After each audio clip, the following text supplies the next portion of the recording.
John's a good boy. I really do like John. I have now at this point can probably say that I ship John and Kate. Now, granted, that's if you can't have the Kate and Milico pairing, but still, really cool. I really do like John. I kind of like John ever since probably the debut. He's just kind of a goofy guy that just he's honest about what he wants and he kind of just goes for it. But at the same time, he's like super protective of Kate, which I think is really cute. And I think that very oblivious, dumb, overprotective nature of John is kind of a nice fit for the more intelligent and more, I guess, brass nature of Kate. But yeah, really cool episode. We actually, technically, this episode got a glimpse of what Kate would like once they're merged. We have a Milico wearing Kate's outfit. Looks super cute. That red definitely works well with the yellows. She looked really cute. And plus, technically, you got Sean and John switching their outfits, but it was a cool thing. Like, I knew it wasn't going to be the case, but there was a side of me that was like, man, I wonder if Kate and Milico, like, at the split moment there, like, figured out some way of fusing without using the whole box method that they technically use when they do get the invitation, but we knew that was going to happen.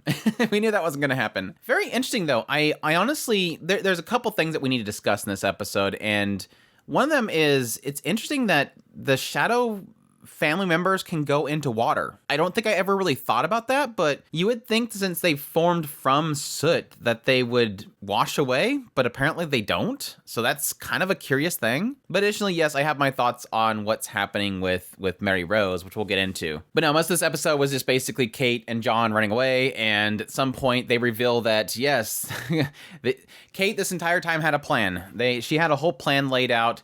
Especially one aspect of it being that they were going to put water into Milico and Sean's mouth in case she used some sort of soot to control them and give them soot sickness. And additionally, the moment they went to flee, Kate shot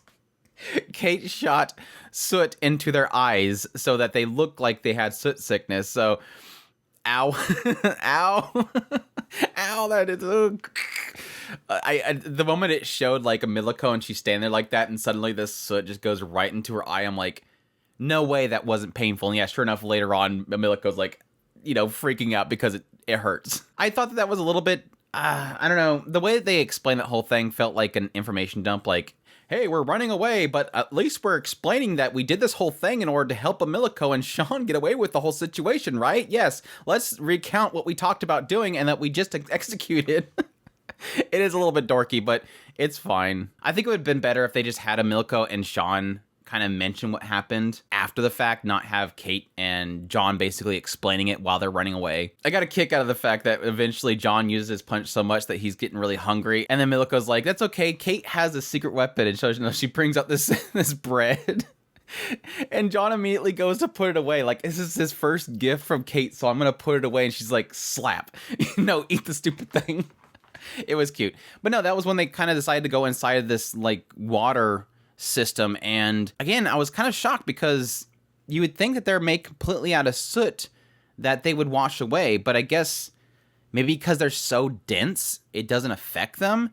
But technically, yes, I guess they have a physical form itself. But they're supposed to be molded. They're supposed to be a shadow that's molded into the shape of a human. And so it doesn't make any sense that if they get wet, why would they not wash away? Again, unless they're just very, very dense soot. But yeah, Kate avoids going to the house, even though they could go there and call for the Starbearers. Milico picks up on that, knowing that Kate's not going to trust the Starbearers, so she's probably going to go this direction. So they all go to the same location, which is this fountain, where they're going to use John's super punch to splash all the soot. And yeah, that was the cool part where we get, she thinks that she catches Kate and John, but in fact, super punch comes out of nowhere wearing Sean's clothes, and the water washes down all the soot, and we reveal that Milico and Sean were wearing their outfits. Again, really love seeing Milico in Kate's outfit. Looks super cute. And after Mary Rose basically congratulates Kate. Like, you pulled off what I couldn't pull off. I could not find any allies. I worked by myself. You found friends, wonderful friends, people you can trust. You gained allies. And basically passes the baton off to her. Like I said, it was sort of indicating this entire situation that Mary Rose was technically trying to test Kate and almost train her. again, saying every 2 seconds, next lesson, this is the end of your lessons. It was almost as if, yes, Mary Rose was trying to hide her identity, but at the same time was technically trying to test Kate. And Emilico sort of indicates this again, mentioning the idea that, well, she's actually kind. She only put so much soot into our mouths. She didn't want to give us a really bad case of soot sickness. She was just doing enough. But then the big question comes up. Yes, and sadly, as we were getting to all this stuff, I was sort of forgetting that question. Is Kate going to turn in Mary Rose? Is she going to turn her in? And I thought initially when they first captured it, I'm like, yeah, Kate's not going to turn her in. But then Kate brings it up again. If I don't turn her in, I'm still at fault. The whole reason that she's doing all this, she said it, while they were running through this water, was, I hate this because the only reason this is happening to me is because the Starbearers blamed me. It's all their fault. So again, that was the reason why she didn't want to go to the Starbearers. But the main key thing here is that Kate realizes if I don't turn her in, I'm the one in trouble. So it's either Mary Rose or me. And I think she was even still conflicted at this point, but it's the fact that Mary Rose speaks up and says, don't take pity on me. I've done horrible things. Everything I've done against the living dolls, I've given people soot sickness. I've done all these horrible, unforgivable things just to buy myself time. So Kate turns him over to the Starbearers. So that brings up the question, what is going to happen to Mary Rose? My predictions, I don't think Mary Rose is gone. I don't think this is it for them. It really does feel like right now we are indicating that they're going to dispose of Mary Rose and Rosemary. Rosemary is going to become one of these veiled dolls, and Mary Rose is going to be disposed of. But I don't think Barbara is going to turn her in. And why I think that is because this whole situation with the cloaked figure, they've been covering it up. Barbara has not told anybody. She doesn't trust Edward. She's never told Edward. Edward told her to watch out for Kate, but she doesn't trust Edward. And they've been covering up this whole situation. Everything that's been happening, they claim that there was this whole situation. They claim that they brought more coffee in. All this stuff was a ruse. They were covering up from the Godfather's wing that anything happened. I don't think Barbara wants them to know. Unless the Starbearers have the ability to dispose of Shadow family members, which I doubt it. I don't think they have the power or the control to do that. My thought process is that Barbara's going to lock up Mary Rose. And there's a good chance that Mary Rose might reveal things to Barbara. Like, I don't have no choice. I might as well. So my indication that either Barbara is going to hide away Mary Rose, and we're just going to have Mary Rose hidden away. We're just going to assume that she got disposed of. She'll pop up later. Or Barbara's might possibly want to turn her into Edward, and then Mary Rose is going to tell her everything. And I think Mary Rose is the only one that can talk to Barbara that Barbara will believe them. I don't think Kate can walk up to Barbara and say, hey, by the way, living dolls are humans. Mary Rose can, though. I don't know that Barbara's going to believe her, but I think that Mary Rose is the only one that could be able to convince her. But yeah, that's my thought process. Now the question is going to be, is this going to get Kate what she needs to become a Starbearer?